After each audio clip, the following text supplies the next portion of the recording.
इस तरीके से इसको एलैबोरेट किया जा रहा है। यहाँ तक ये कहा जा रहा है कि जो नॉन मुस्लिम पर होने की शर्त लगाई गई थी, मुस्लिम होने की शर्त लगाई गई थी 5 साल से, उसके लिए कहा गया है कि राज्य सरकारें ऐसे कानून बनाएंगी, इस तरह का प्रोविजन करेंगी ताकि पता चल जाए कि ये मुस्लिम्स ही हैं। आज का बेसिकली क्या ऑर्डर है, थोड़ा सा इसके बारे में बताइए। देखिए, कोर्ट ने इस मुद्दे पे ये कहा है जब तक कि कोई मैकेनिज्म नहीं है डिटर्मिनेशन का, आप डिटरमाइन कैसे करोगे कि कोई 5 साल है। और मैं बहुत सोचा हूँ इस पर, आपके पास क्या तरीका होगा डिटरमाइन करने का कि कोई 5 साल से प्रैक्टिसिंग मुस्लिम है कि नहीं, आपके पास प्रैक्टिसिंग मुस्लिम की डेफिनेशन क्या है। तो ये प्रोविजन पे आप मान के चलिए कि इफेक्टिव स्टे है, क्योंकि डिटर्मिनेशन करना नेक्स्ट टू इम्पॉसिबल।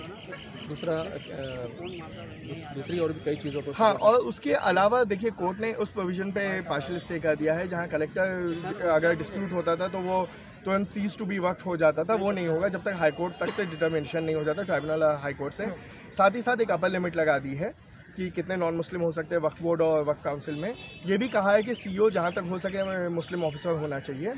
उसके अलावा रजिस्ट्रेशन की म्याद जो थी, जो टाइम पीरियड फ्रेम था, उसको बढ़ा दिया है। 6 महीने कहा गया था। हाँ, जो उसको बढ़ा दिया गया है, तो हमें देखना है कितना बढ़ाया है, वो तो उसमें ही आएगा। और कोर्ट ने ये भी कहा, चीफ जस्टिस ने ये भी कहा प्रोनाउंसमेंट कि लेंथी जजमेंट है, पूरा ओवरली प्रोनाउंस नहीं कर रहे हैं।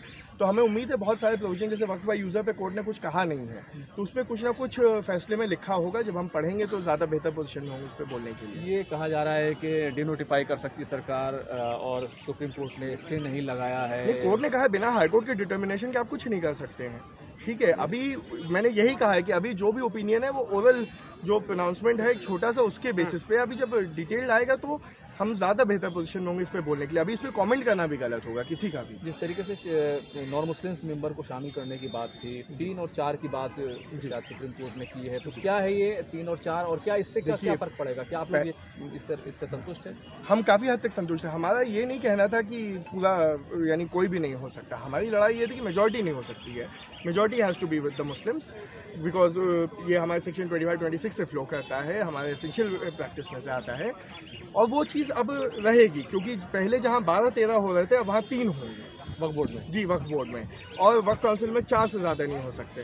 तो ये हमारे लिए एक जीत है बहुत। हमें उस बात से कोई आपत्ति नहीं थी कि कोई भी नहीं आएगा, ठीक है। लेकिन हाँ, हमारा अभी भी ये बात कहना है कि ये